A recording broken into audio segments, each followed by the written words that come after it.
Olá, bom dia, meu amigo, minha amiga, meu irmão, minha irmã, que a paz do nosso Senhor e Salvador Jesus Cristo esteja convosco. Que Deus abençoe a sua casa, Deus abençoe a sua vida, Deus abençoe a sua família. Meus irmãos, é com alegria que a gente começa essa transmissão e nós temos o objetivo aqui de promover o reino, promover o evangelho, promover as escrituras. Você que tem nos acompanhado nessa página e também no canal Semear, você percebe que nós temos publicado palavras que edificam a sua vida, sem entrar em questões teológicas, doutrinárias, apenas palavras para reflexão, né? E nós vamos começar uma série aqui hoje, que tem por título Conhecendo o Deus das Escrituras. Quem é o Deus que você diz conhecer? É uma grande alegria poder recebê-los para esse primeiro encontro. Antes de qualquer coisa, quero agradecer a Deus por essa oportunidade. Minha oração é que este não seja apenas mais um vídeo nas redes sociais. Meu desejo é que este seja um lugar onde a Bíblia seja aberta, onde Cristo seja exaltado e onde Deus seja glorificado. A verdade é que nós vivemos dias em que nunca se falou tanto sobre Deus. Há livros sobre Deus, vídeos sobre Deus, pregações, obviamente, sobre Deus, opiniões sobre Deus. Mas creio que uma pergunta, ela continua sendo extremamente necessária. Será que conhecemos mesmo o Deus da Bíblia? Ou será que conhecemos apenas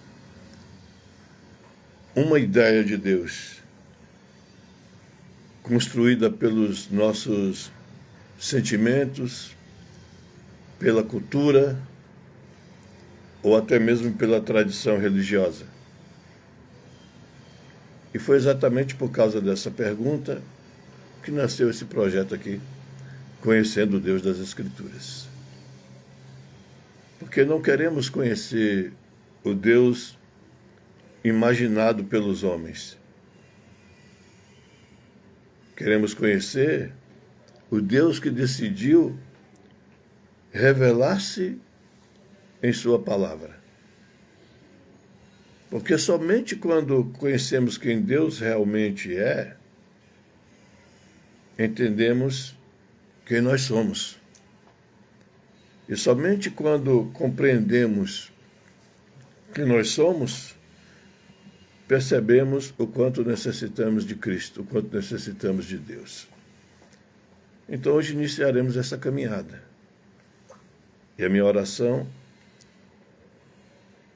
é que ao final dessa mensagem você ame mais a Deus, tenha mais fome das Escrituras,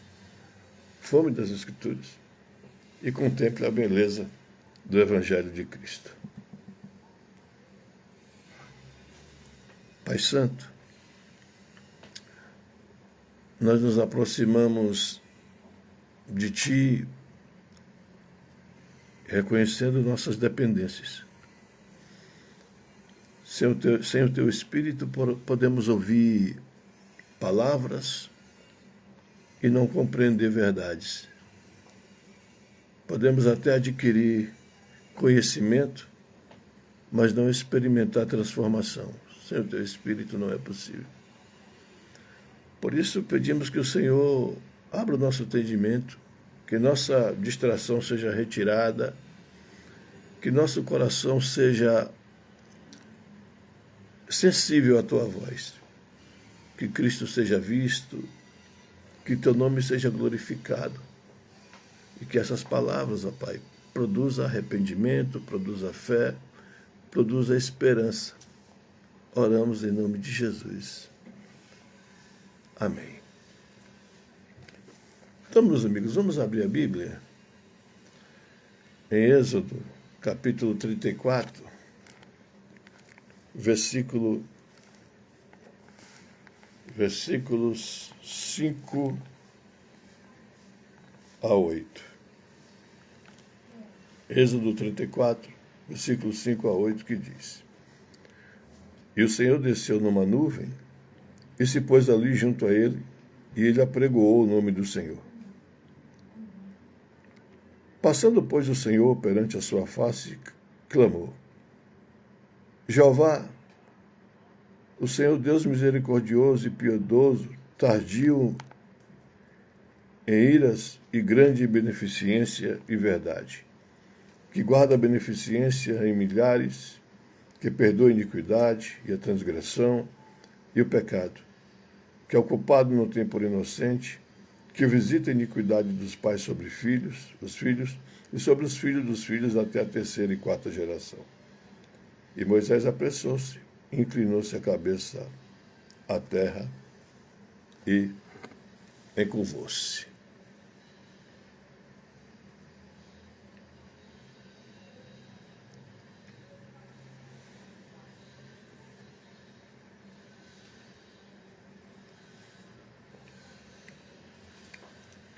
Então o Senhor desceu da nuvem e ali esteve junto a ele, e ele proclamou o nome do Senhor. Existe uma pergunta que muda completamente uma vida. Quem é Deus? E eu não estou perguntando se você acredita em Deus. Milhões acreditam. Também não perguntei qual é a sua religião, porque a pergunta é mais profunda. Quem é o Deus que nós dizemos conhecer? E eu creio que essa é a pergunta mais importante da existência humana. Porque tudo começa nela, nossa adoração depende dela, nossa oração depende dela, nossa confiança depende dela, a nossa esperança depende dela. E se conhecemos Deus de maneira errada, nós vivemos então uma fé errada. E foi exatamente isso que aconteceu inúmeras vezes ao longo da história. O homem sempre tentou fabricar deuses. No Egito, na Babilônia, em Canaã, na Grécia, em Roma e ainda hoje. Talvez hoje os ídolos não sejam feitos de ouro ou madeira, mas eles continuam existindo. O Deus do dinheiro, o Deus do sucesso, o Deus do prazer, o ego, a aprovação das pessoas. E existe ainda um ídolo mais perigoso, que é um Deus criado segundo aquilo que eu gostaria que Deus fosse. Um Deus que nunca confronta, um Deus que nunca disciplina, um Deus que apenas aprova. Mas esse Deus não existe. Esse Deus é um fruto da imaginação humana. Porque o Deus verdadeiro ele não pode ser inventado. Ele precisa ser conhecido conforme ele decidiu revelar-se. E é exatamente isso que acontece no texto que acabamos de ler. E para entender a grandeza desse texto, precisaríamos voltar um capítulo. Enquanto Moisés estava no monte recebendo a lei, o povo estava ao pé do monte fabricando um bezerro de ouro. Que contraste impressionante. Deus estava falando e o homem estava fabricando um Deus. Israel trocou a glória de Deus, do Deus invisível, por uma imagem feita por eles mesmos. E fato é que o pecado, ela não é apenas uma desobediência. Ela é uma falsa visão sobre Deus. Sempre que pecamos, estamos dizendo que conhecemos melhor o caminho do que o próprio Deus. Mas apesar da rebelião do povo, Deus continua seu plano. E aí Moisés então faz um pedido extraordinário. Ele diz: rogo-te que mostres a tua glória. Que oração maravilhosa. Ele não pediu riqueza, não pede vitória sobre os inimigos, não pede fama, não pede poder.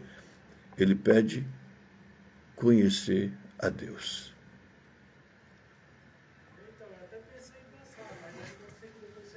Senhor, mostra-me quem tu és. Porque quanto mais conhecemos a Deus, menos confiamos em nós mesmos. Quanto mais contemplamos a sua santidade, mais percebemos a nossa necessidade da graça. E aqui nós encontramos uma verdade maravilhosa. Moisés pede para ver a glória de Deus. Mas Deus responde revelando o seu caráter. E isso, meu irmão, minha irmã, é extraordinário.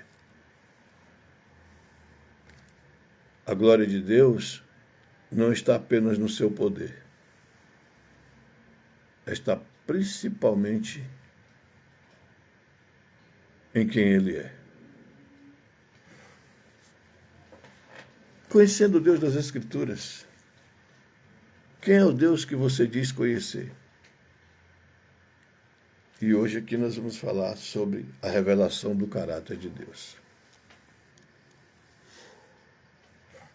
Quero que você acompanhe, se você puder, sua Bíblia e não tenha pressa. Hoje nós não estamos aqui a ouvir uma mensagem, estamos contemplando o Deus que decidiu revelar-se.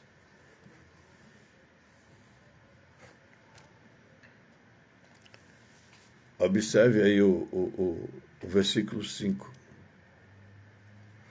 Passando, pois, o Senhor perante a sua face. Em outras traduções, então o Senhor desceu da nuvem e ali esteve junto dele.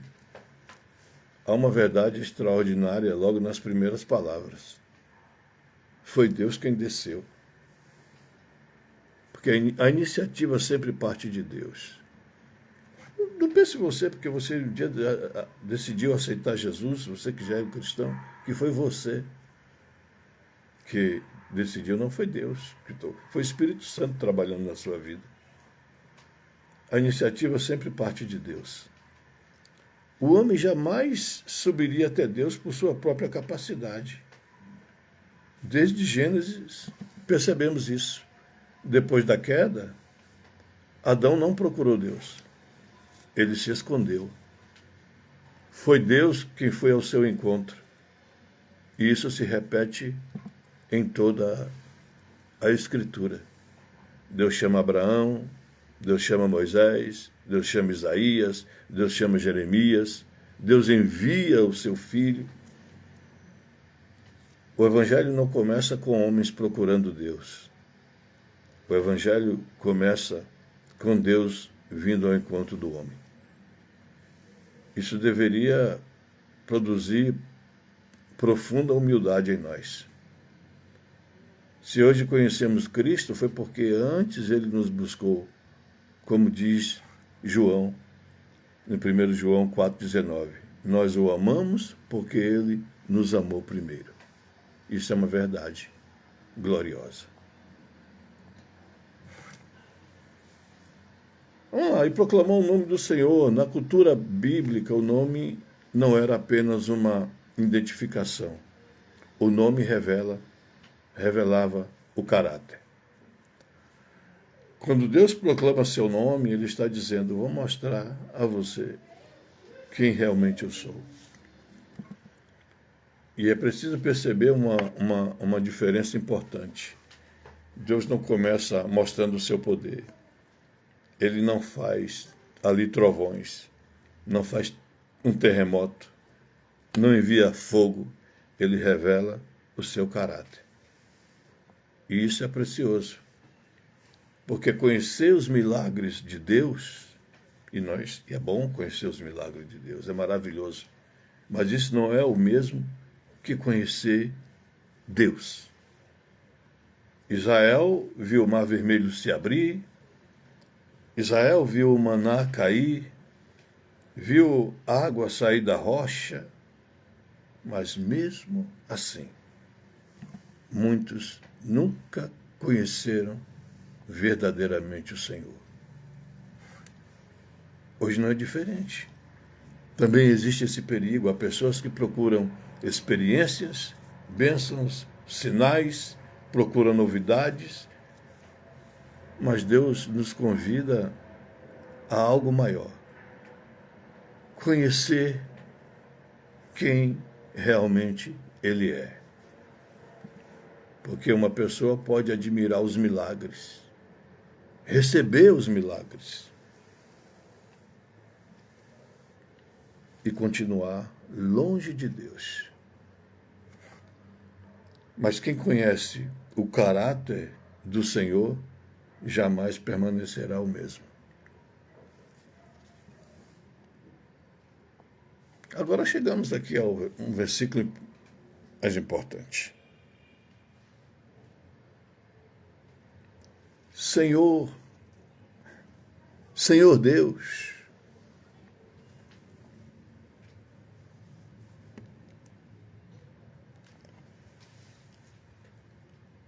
e é uma repetição, e isso demonstra uma intensidade. É como se Deus estivesse dizendo: preste muita atenção. O Deus que fala aqui é o Deus eterno, o Deus autoexistente, o Deus da aliança, o Deus que nunca muda, o Deus que sempre cumpre a sua palavra. Porque Moisés não está diante de um ídolo, mas está diante de ele não está diante de uma ideia religiosa, ele está diante do Deus único e verdadeiro.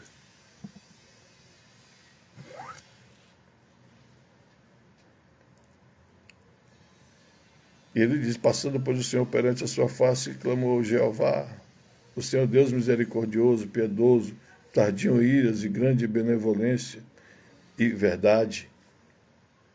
Um Deus compassivo. Que palavra maravilhosa. A primeira característica que Deus escolhe revelar sobre si mesmo é esse, compassivo. E a palavra usada aqui fala das entranhas, da afeição profunda, do cuidado, como o cuidado de uma mãe por seu filho. Então pense nisso. O primeiro atributo que Deus proclama não é o seu poder, nem a sua justiça. Ele começa falando da sua compaixão. E isso não é fraqueza, significa que Deus olha para a nossa miséria, se inclina para socorrer. Foi assim no Egito. Ele viu a aflição do seu povo, ele ouviu o clamor, desceu para libertá-los. Foi assim em Cristo. Jesus viu as multidões e tinha compaixão delas, porque eram como ovelhas sem pastor. Você percebe isso? O Deus do Antigo Testamento é o mesmo Deus revelado em Jesus. Não existem dois deuses, existe um único Deus, santo, justo e profundamente compassivo. Talvez alguém aqui que esteja ouvindo hoje, esteja carregando culpas, feridas, fracassos. Mas saiba disso. Você não encontrará misericórdia em si mesmo. Você encontrará misericordioso em Deus. Misericórdia em Deus. E mais, ele é clemente ou misericordioso. Algumas traduções é misericordioso, outra clemente. Misericordioso. Graça é receber aquilo que não merecemos. Misericórdia é não receber aquilo que merecíamos. Eu vou dizer de novo, talvez para você entender. Graça é aquilo que não merecemos. É receber aquilo que não merecemos. Misericórdia é não receber aquilo que merecemos. O quê? A punição por nossos pecados. Todos nós pecamos. Todos nós nos afastamos de Deus. Nenhum de nós poderia exigir salvação. Tudo é graça. Tudo é misericórdia. E a cruz é a maior demonstração disso. Na cruz, Deus não ignorou o pecado. Na cruz, ele julgou o seu filho, ele colocou sobre o seu filho. E, ao mesmo tempo, ofereceu perdão aos pecadores. Na cruz, a justiça e a misericórdia se encontraram. Deus é longânimo também. Ou como algumas versões traduzem, paciente. Paciente. Pense na paciência de Deus conosco. Pense na paciência de Deus com Israel, com tantas murmurações, com tanto pecado, com tanta rebeldia. Quantas vezes aquele povo murmurou? Quantas vezes foram rebeldes? Mesmo assim, Deus continuava chamando ao arrependimento. Agora pense na sua própria vida. Vamos pensar na nossa própria vida. Quantas vezes Deus foi e continua sendo paciente conosco? Quantas vezes falhamos? Quantas vezes nós prometemos e não cumprimos? Ainda assim, Ele permanece fiel.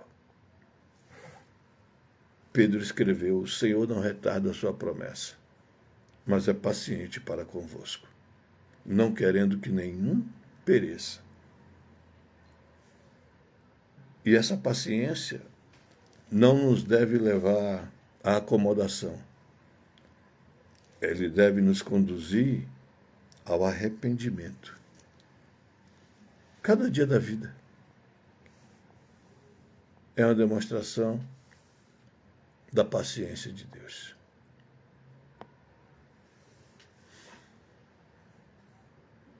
Então, estamos conhecendo o Deus das Escrituras. Quem é o Deus que você diz conhecer? A glória de Deus revelada em seu caráter. Até nesse momento, nós vimos que Deus é compassivo, misericordioso e longânimo.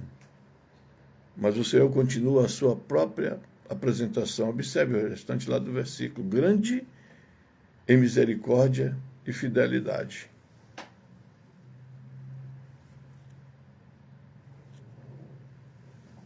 Pense por um instante. Quando Deus fala sobre si mesmo, ele não exagera. Nós, seres humanos, muitas vezes exageramos nas nossas qualidades, mas Deus é a própria verdade. Quando ele diz que é grande em misericórdia, está afirmando que a sua misericórdia é inesgotável. A misericórdia de Deus, ela não é pequena, não é limitada. Não acaba porque nós falhamos uma vez. As Escrituras dizem as misericórdias do Senhor, está lá em Lamentações 3, 22, são a causa de não sermos consumidos, renovam-se a cada manhã. Isso é um consolo maravilhoso. Talvez alguém que esteja nos assistindo, esteja nessa transmissão, esteja pensando: eu pequei demais, Deus não pode me receber, eu passei dos limites. Mas olhe para esse texto. Quem está falando é o próprio Deus. E ele diz que ele é grande em misericórdia. Isso não significa que Deus trata o pecado com indiferença. Significa que existe perdão para todo pecador que se volta para ele com arrependimento e fé. Fidelidade, algumas versões diz fidelidade, outra verdade. Deus nunca quebra suas promessas. Tudo muda, governos mudam, culturas mudam, opiniões mudam, nós mudamos, mas Deus permanece o mesmo. Aquilo que Ele promete, Ele cumpre. Aquilo que Ele te prometeu, Ele cumprirá. Quando Deus prometeu um Salvador no Éden, séculos se passaram. Impérios surgiram, impérios desapareceram, mas no tempo determinado por Deus, Cristo veio a esse mundo porque Deus é fiel. Nossa esperança não está na nossa capacidade de permanecermos fiéis. A nossa esperança está no fato de que Deus permanece fiel. Paulo escreveu: se somos infiéis, Ele permanece fiel. Isso é uma segurança extraordinária. E agora, olha um dos textos mais belos do Antigo Testamento, para mim. Observe atentamente. Que guarda a misericórdia em 1000 gerações, que perdoa a iniquidade,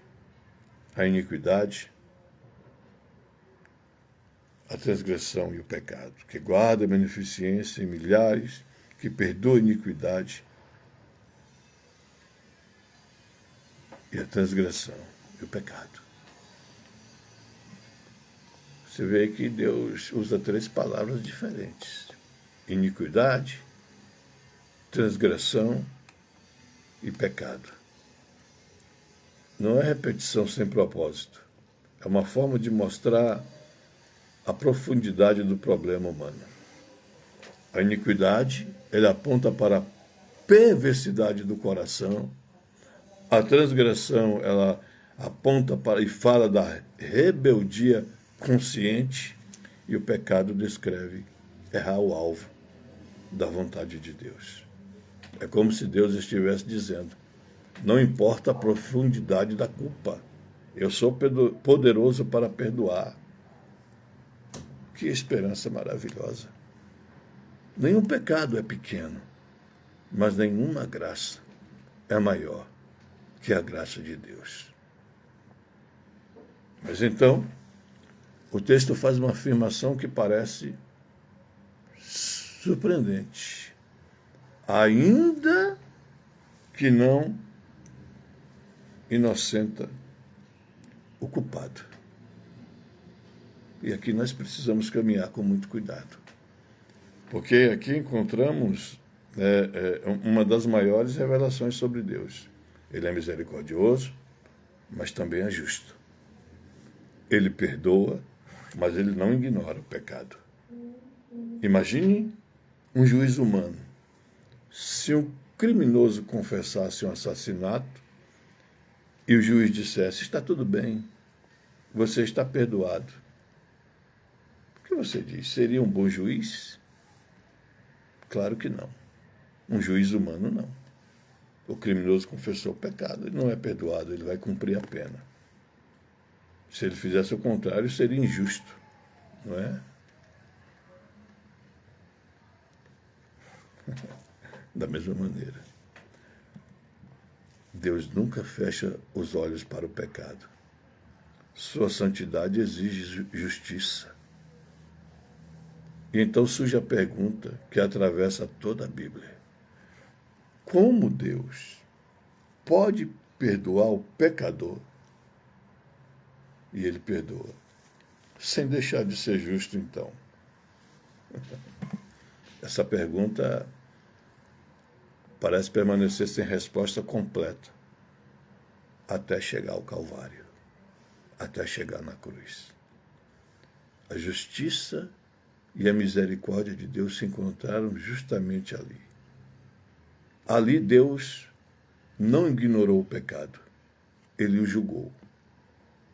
Mas o julgamento caiu sobre ele mesmo, caiu sobre o seu filho. Cristo recebeu aquilo que nós merecíamos, a punição. E nós recebemos aquilo que jamais poderíamos conquistar, o perdão, reconciliação, vida eterna. Por isso Paulo escreve em Romanos 3 que Deus permanece justo e justificador daqueles que têm fé em Jesus. Que evangelho maravilhoso! A cruz não diminuiu a justiça de Deus. Ela revela a grandeza da sua justiça. E, ao mesmo tempo, revela a profundidade do seu amor. É na cruz que contemplamos como em nenhum outro lugar quem Deus realmente é. Santo, justo, misericordioso, gracioso, fiel, amoroso. Tudo isso perfeitamente harmonizado e na obra de Jesus Cristo. Amém? Eu quero agradecer a você, então, que esteve aqui. Essa é a primeira parte. E nós vamos encerrar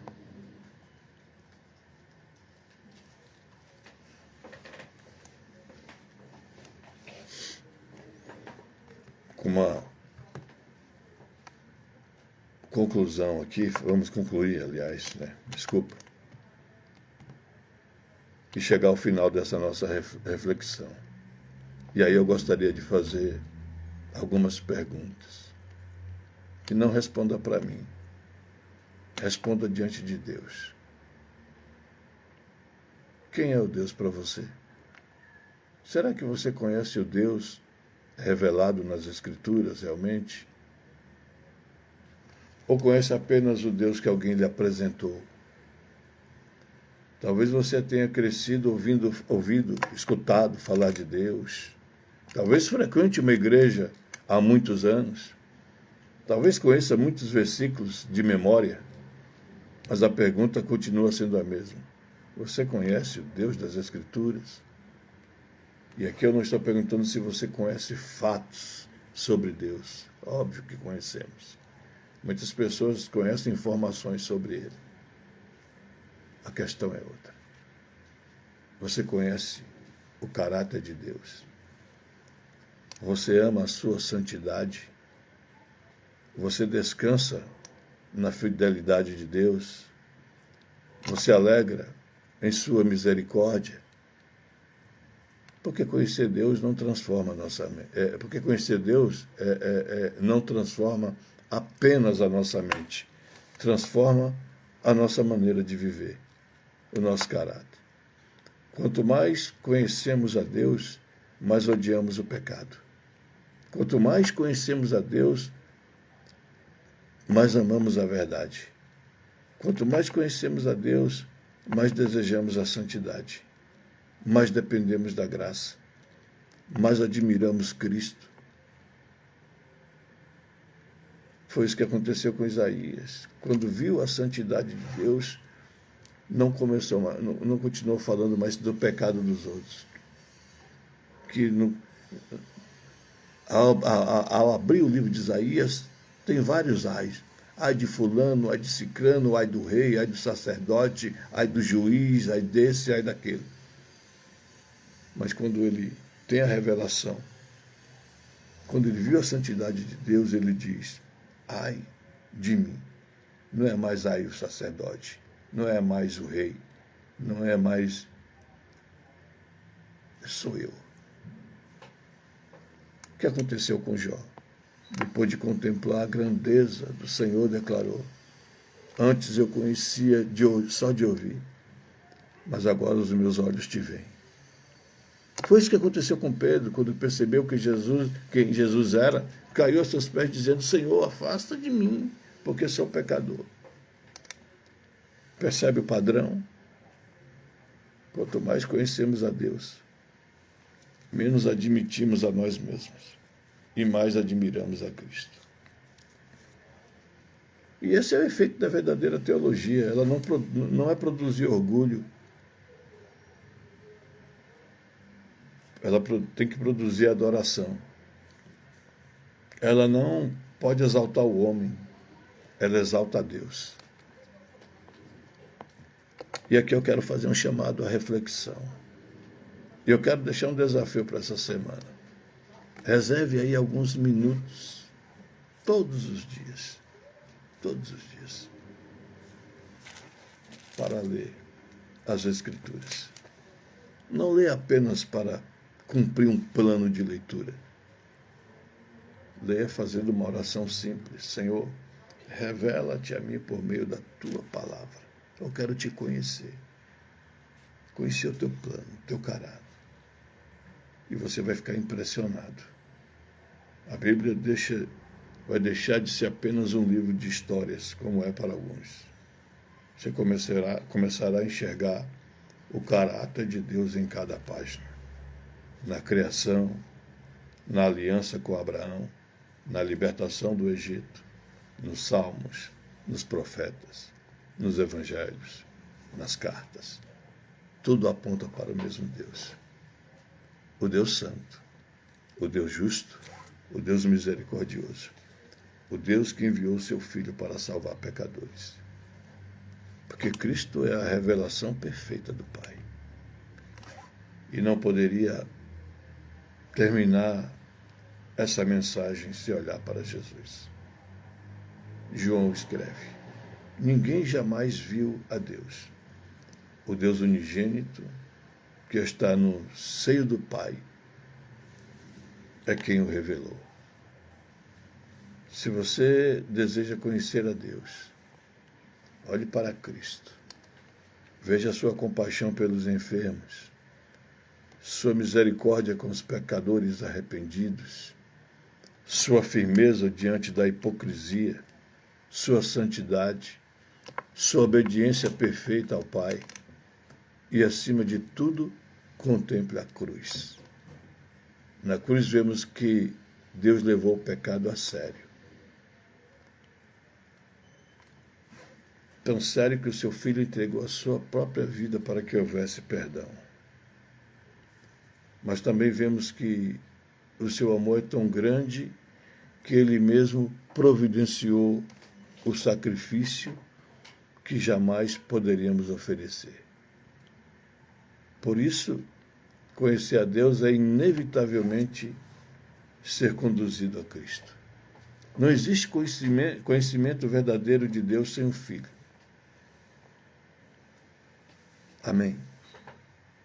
Então faça isso. Uma vez por semana. Por dia, aliás. Uma vez por dia.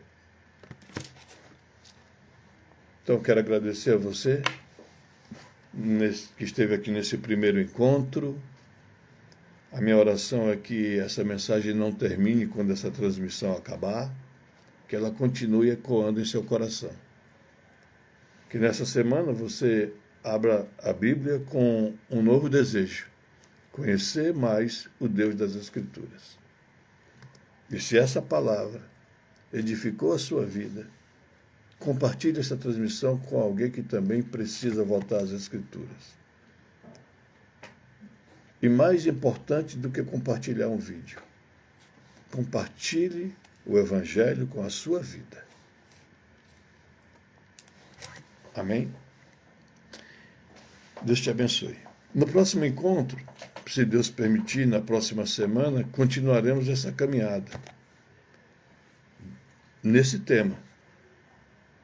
E o que iremos falar é: por que precisamos conhecer a Deus? Nós vamos caminhar até chegar ao final dessa mensagem. Próximo tema é por que precisamos conhecer a Deus. Isso aqui foi uma introdução hoje dessa série.